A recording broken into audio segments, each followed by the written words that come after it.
तर आपण पाहतो रेवती हिंगवे आमच्या प्रतिनिधी या पोलीस खरं तर सीआयडी पुणेचं जे ऑफिस आहे त्या बाहेरून सध्या बघत होत्या, सगळ्या संपूर्ण माहिती आपल्यापर्यंत पोहोचवत होत्या। आपण पुन्हा एकदा जाऊयात, माझे सहकारी राहुल कुलकर्णी आहेत। राहुल, जर आपण बघायला गेलो तर वाल्मिक कराड याच्यावर खरं तर बीड स्थानिक प्रशासन किती मेहरबान आहे असं देखील चर्चा रंगू लागल्या होत्या, कारण खंडणीचा गुन्हा असेल, शिवाय 2 पोलीस बॉडीगार्ड देखील त्यांच्याकडे होते, शस्त्र देखील होते, त्यामुळे कुठेतरी पोलिसांच्या कार्यपद्धतीवर देखील कुठेतरी प्रश्नचिन्ह उपस्थित केलं जात आहे। याच्यात नवीन काहीच नाहीये, कारण ज्या पद्धतीने वाल्मिक कराड जिल्हा प्रशासन चालवत होता त्याच्या अनेक सुरस कथा आहेत।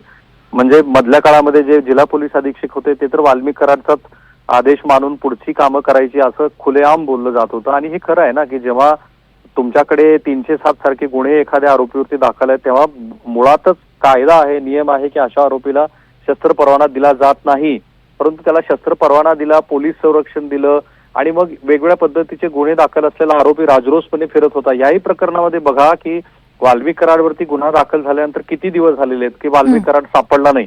म्हणजे अधिवेशनामध्ये ज्या व्यक्तीबद्दल चर्चा होते, ज्या व्यक्तीवरून इतकी राळ उठते आणि ज्याच्या अनुषंगाने बीड जिल्ह्याचा बिहार झाला अशा पद्धतीची महाराष्ट्र आणि देशभर चर्चा होते, तरीही तो व्यक्ती पोलिसांना सापडला नाही, तो स्वतःहून शरण आला। अर्थात जसं सुरेश धस म्हणाले तसे त्याच्यासमोरचे पर्याय खूप कमी झालेले होते।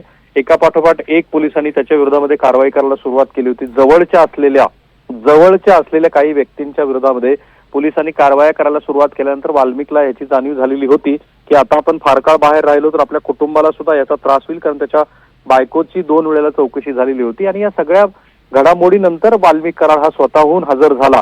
आता मूळ मुद्दा असणार आहे की वाल्मिक कराडनी बीडमध्ये जे काही बिहार राज्य चालवलं असं म्हणतो आपण, वेगळ्या माध्यमातून जी चर्चा सुरू आहे, तर ते बिहारचं राज्य काय होतं, खरोखरच वाल्मिक कराडचा संतोष देशमुख यांच्या खून प्रकरणामध्ये सहभाग आहे का, तर या सगळ्या प्रकरणाची आता बरेच दिवस पुढची चर्चा होत राहील। पण एक चर्चा अशी आहे की वाल्मिक कराडला एका योग्य वेळेवरती हजर व्हायला सांगितलं गेलं, कारण आज आता 31st सगळीकडे माहोल आहे, 2 दिवस याच्या बातम्या चर्चेत राहतील, वाल्मिक कराडला कोर्टात हजर केलं त्याच्याही बातम्या होत राहतील, नंतर मात्र हे सगळं प्रकरण लोकांच्या विस्मृतीत जाईल अशा पद्धतीने एक वेळ गाठली गेली। कारण सभागृह सुरू असताना जर वाल्मिक कराडची अरेस्ट झाली असती तर त्याच्यावरून खूप गदारोळ झाला असता। आता हाही प्रश्न विचारला जातोय की ज्यांच्या वाल्मिक कराडच्या अनुषंगाने जे प्रश्न धनंजय मुंडे यांच्या संदर्भात विचारले जात आहेत त्या पक्षाचे प्रमुख असलेले अजित पवार सुद्धा सध्या काही बोलत नाहीयेत, ते एक प्रकारे सूचक असं मौन पाळून आहेत।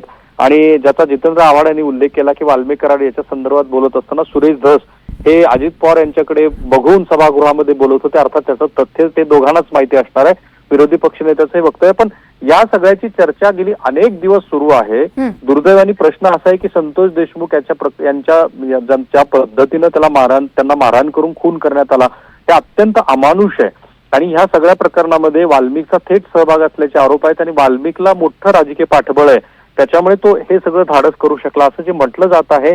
खरा प्रश्न आता या निमित्ताने तोच उपस्थित होणार आहे की हे जे त्याचे पाठीराखे आहेत त्या पाठीराख्याबद्दल सरकारची भूमिका काय, हे पाठीराखे आता आरोपीच्या पिंजऱ्यात येतील का, कारण आता फक्त वाल्मिक कराडला अटक झालेली आहे। वाल्मिक कराडच्या अनुषंगाने जे जिल्हा प्रशासन ढेपाळलेलं होतं त्या जिल्हा प्रशासनाला ढेपाळण्यामध्ये कोणाचा हात होता आणि मग त्याच्यामागे ज्यांच्यावरती सूचकपणे आरोप केले जात आहेत त्यांचा काही सहभाग आहे का, असे सगळे मुद्दे आता ह्या निमित्ताने चर्चेत आलेले आहेत। पुढचे काही दिवस वाल्मिक कराड आणि त्याची सगळी बायोग्राफी ही चर्चेत राहील। पण पुन्हा मुद्दा तोच आहे, वाल्मिक कराड हा शरण आलेला आहे, त्याला पोलीस अटक करू शकले नाहीत।